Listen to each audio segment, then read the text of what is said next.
Halo teman-teman, di sini kami akan memberikan penyuluhan kepada pelaku usaha dan juga konsumen dalam pencegahan kasus food fraud.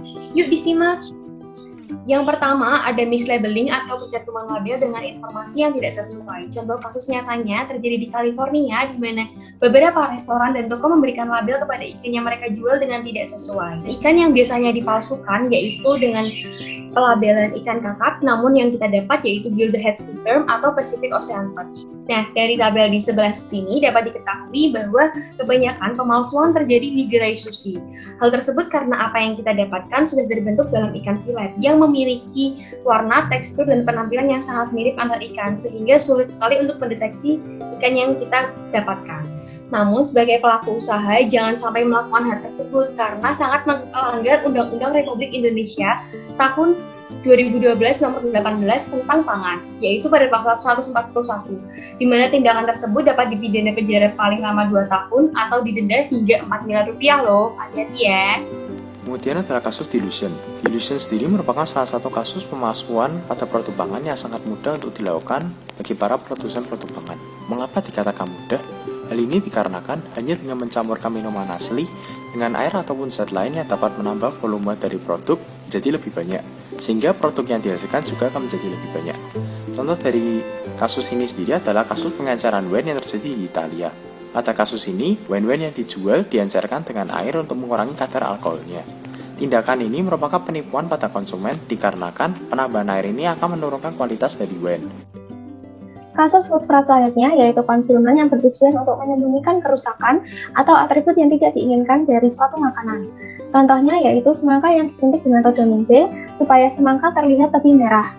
Kasus semangka yang diberi rodamin B melanggar PP Republik Indonesia nomor 86 tahun 2019 karena rodamin B tidak termasuk dalam bahan tambahan pangan pewarna alami maupun pewarna sintesis.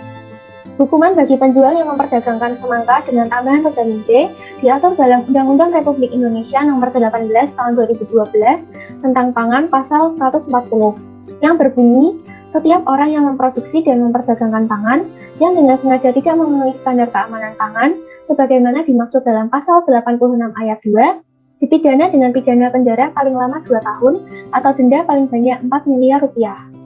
Jenis food fraud yang keempat adalah counterfeiting. Counterfeiting merupakan tindakan pelanggaran atau penyalahgunaan terhadap hak legal dari sang pemilik intelektual properti. Salah satu contoh kasus counterfeit adalah pada bir di Brasil. Produk ini dipalsukan dengan cara menukar label dan tutup botol dari bir yang lebih murah dengan label dan botol dari bir yang lebih mahal.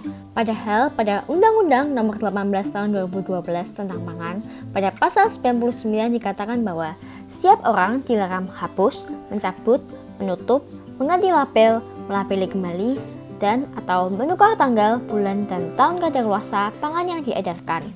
Dan pada pasal 143, apabila melanggar, maka akan dikenai pidana penjara paling lama 2 tahun penjara atau denda paling banyak sebesar 4 miliar rupiah.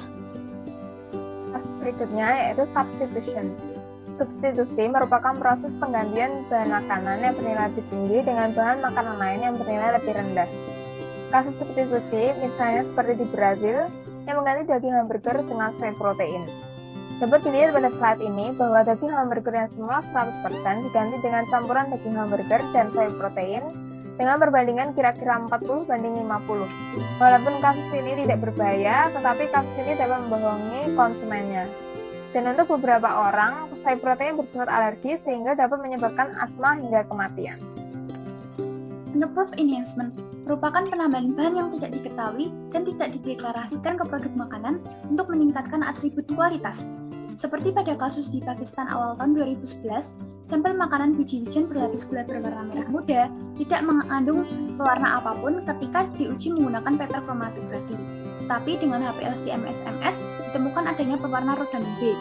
Bahaya rodamin B meliputi gejala keracunan, iritasi saluran cerna, dan konsumsi jangka panjang menyebabkan pembesaran hati dan ginjal, kerusakan gangguan fisiologis hati, gangguan fisiologis tubuh, hingga kanker hati. Kasus underproof enhancement seperti ini itu melanggar beberapa aturan seperti aturan tentang pengaturan bahan tambahan pangan, label pangan olahan, tentang perlindungan konsumen dan kesehatan. Yang selanjutnya yaitu kasus grey market, yaitu perdagangan suatu produk yang didistribusikan di luar jalur normal atau tanpa izin ke negara lain. Contoh kasusnya yaitu penangkapan ikan secara ilegal, unreported, dan unregulated yang dijual ke negara lain. Contoh kasus realnya yaitu ada di Amerika yang mengatakan bahwa 1 dari 3 ikan yang diimpor ke Amerika kemungkinan adalah ikan yang ilegal. Dapat dilihat pada kasus tersebut, penangkapan ikan secara ilegal dilakukan oleh beberapa negara, salah satunya Indonesia, yang memegang peringkat nomor 3 setelah Cina dan Thailand.